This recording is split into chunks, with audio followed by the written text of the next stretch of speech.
Subscribe to my channel. Click on bell icon to get notification about new video.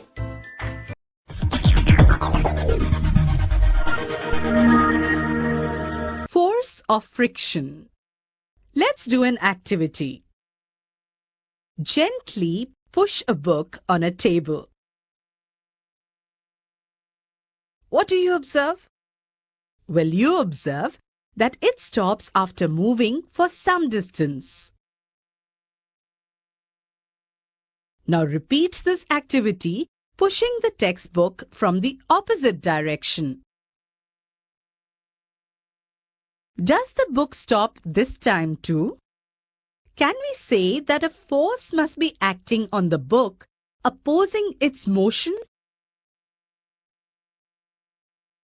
Well, this force is called the force of friction. You saw that if you apply the force along the left, friction acts along the right. If you apply the force along the right, the friction acts along the left direction. In both the cases, the force opposes the motion of the book.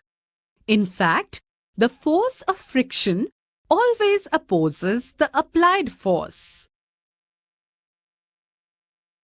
In the above activity, the force of friction acts between the surface of the book and the surface of the table.